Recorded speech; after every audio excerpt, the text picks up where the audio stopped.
Seguimos hablando de las consecuencias de este terremoto. ¿Cómo estás?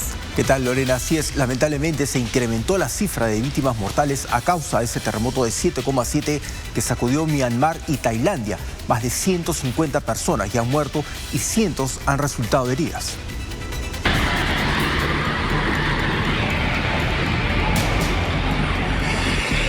Un terremoto de magnitud 7.7 sacudió este viernes Birmania y los efectos del sismo se sintieron en China y Tailandia. El epicentro del sismo se situó a 16 kilómetros de la ciudad de Sagaing, a una profundidad de 10 kilómetros, según indicó el Servicio Geológico de Estados Unidos. El terremoto fue seguido pocos minutos después por una fuerte réplica de magnitud 6.4. La Junta Militar de Gobierno de Birmania declaró el estado de emergencia en 6 regiones. Un funcionario de un hospital de Naypyidaw reportó en la zona un gran número de víctimas.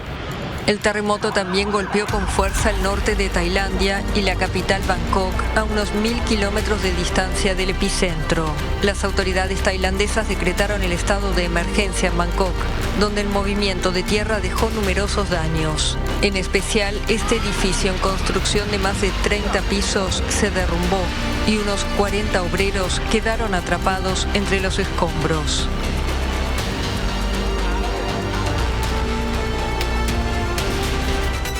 Lamentable, y como habíamos informado anteriormente, la cifra de muertos sigue aumentando. Hasta hace unos minutos el gobierno de Myanmar daba cuenta de 144 víctimas mortales. Esto unido también a los muertos en Tailandia, en ese edificio que ven que se desploma terriblemente. Pero ya la cifra ha superado los 150. Solamente en el lado de Myanmar calculan cerca de 700 heridos.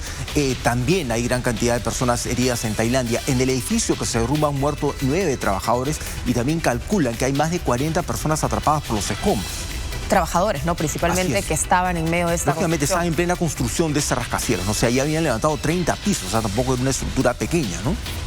Terrible. Y tienen la ayuda, tienen la capacidad para poder realmente trabajar, porque la ayuda internacional demora. Estamos hablando de lugares que de alguna manera se encuentran un poco alejados uno del otro, ¿no? Así es. En el caso de Myanmar, pese al hermetismo del gobierno militar, ellos han activado esta alerta mundial, han pedido ayuda de diferentes países para poder revertir, lógicamente, este impacto, atender a las personas heridas. Hay gran cantidad de personas heridas. La situación en la que han quedado muchas edificaciones. Ese es un edificio relativamente moderno. El que se desploma, como les contaba, en Bangkok, es un edificio, un rascacielos que está en plena construcción. En Myanmar hay construcciones que se han venido abajo. Algunas eran antiguas, otras eran modernas. Y eso, como hemos estado conversando anteriormente, nos genera la duda respecto a este boom inmobiliario que hay aquí en nuestro país. Comentábamos anteriormente también que en Chile hay mucha preocupación sobre esta pequeña cadena de sismos. Advierten que podría venir un terremoto de gran magnitud en cualquier momento. Y aquí en el Perú, ¿cómo estamos? O sea, ¿qué tan preparados estamos para enfrentar una situación de ese tipo? Obviamente no puedes hacer nada por impedir que ocurra un terremoto, pero sí puedes mitigar el impacto que va a tener. Tenemos hospitales colapsados, vías que de por sí están obstruidas por el tráfico, por la construcción de ese inmobiliario que mencionábamos. O sea, muchas avenidas están cerradas, algunos carriles porque están construyendo, las grúas están ahí. Hay hospitales, como les contaba, que están de por sí al borde del colapso, ya con todas las camas llenas. No hay capacidad para atender más personas. ¿Qué pasa en un sismo cuando vas a tener cientos de personas que llegan buscando atención médica? Tenemos los suministros, tenemos todo aquello que se necesita para atender la emergencia. Cuando sucedió, recordemos, el terremoto de Pisco, si bien el epicentro estuvo totalmente lejos de Lima, el epicentro era Ica, no solamente primero fallaron las comunicaciones y ni siquiera podíamos saber concretamente dónde... Es el factor principal. ¿Dónde era el epicentro? Gran parte, lamentablemente, de los fallecidos que se reportaron fue porque la ayuda llegó muy tarde, porque nadie sabía que se había caído esta iglesia y habían 200 personas debajo y medio de los escombros. Era la misma gente en Pisco que trataba de ayudar, pero no hubo una alerta generalizada.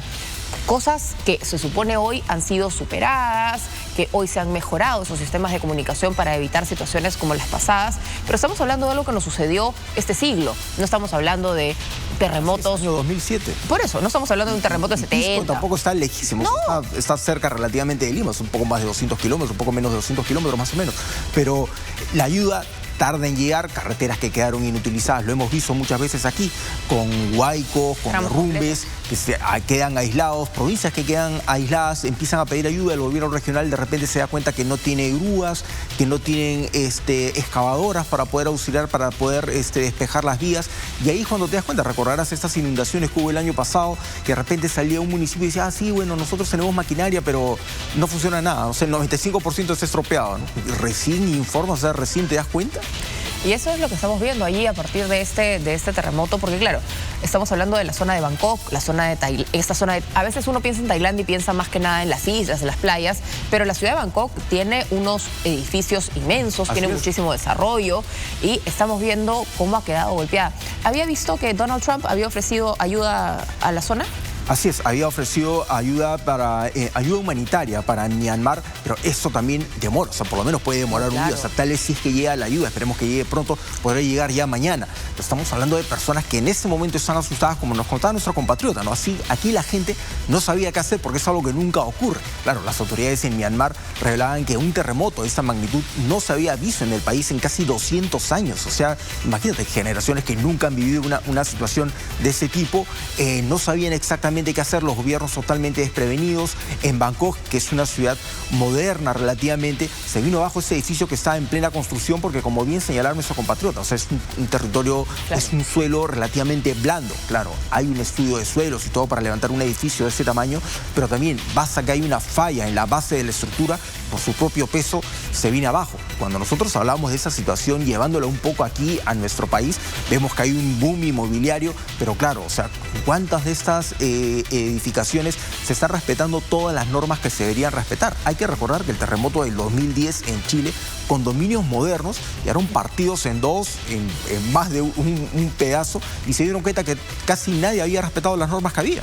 Claro, porque además estás hablando de un lugar donde, claro, construyes pensando en el suelo, pero construir pensando en sismos es otro tipo de construcción. Si es algo que no pasaba en 200 años, probablemente ninguna de esas construcciones se planificaba para sismos de 8 grados, 9 grados. Aquí en nuestro país se supone que uno construye siempre pensando en que puede haber un sismo de 8 grados, 7 grados, un sismo de mayor intensidad. Incluso hay, cuando los chicos están estudiando ingeniería, están estudiando arquitectura, hay simuladores de sismo donde colocan las maquetas, para ver si estas resisten, si los planos pasarían esos controles frente a estas circunstancias. El problema es que no es solamente la construcción formal, sino la cantidad de construcciones informales que tenemos. Es un grave problema, porque tenemos muchas construcciones informales en muchos cerros de la capital, o sea, en muchos distritos que estamos viendo que estas viviendas que incluso lotizan el cerro, venden las casas, muchas de estas propiedades se levantan sobre pircas, lo que nosotros conocemos como si fuesen pequeños andenes, no sé, escalones. Pero claro, la pirca de la casa que está arriba, basta que tenga una pequeña fractura, se arrumba, se viene sobre la que está abajo y es así y genera como una especie de bola de nieve. En este caso no sería una bola de nieve, sino una bola de tierra. Pues se arrastra todo lo que está ahí y el último es el que termina pagando las consecuencias de todos los que se le han derrumbado encima. Y eso es algo que hay que tener mucha atención, porque los municipios siguen permitiendo este tipo de situaciones. Hay muchas personas que por situaciones X, por necesidad, por lo que fuera, amplían la casa y requieren, ¿no? Y van y buscan a un maestro de obra, al maestro del barrio, a un constructor, un albañil, que puede tener un conocimiento, pero ese tipo de ampliaciones requieren un estudio para saber si la base de esa casa va a resistir una ampliación del tamaño de la que están haciendo. O sea, hay casas que se construyó un solo piso y ahora hay 4 pisos encima. O sea, alguien determinó si eso puede soportar esa cantidad de peso. Es una gran interrogante, ¿no? Y por eso ahí es la chamba de los gobiernos locales, porque se supone en países desarrollados o que son más fiscalizadores, para tú hacer una remodelación en tu casa que involucre infraestructura, no que vas a pintar, sino que incluye infraestructura, tú tienes que sacar una licencia. Una licencia porque en esa licencia tú vas a haber presentado los planos y en esos planos la autoridad local va a haber revisado que cumpla justamente con todos esos estándares. El problema es que acá la gente construye en su casa, tumba paredes, simplemente porque quiere. Así es, y nadie fiscaliza, eso es lo peor, o sea, nadie fiscaliza ni nadie pone control. Pero vamos a cambiar de tema.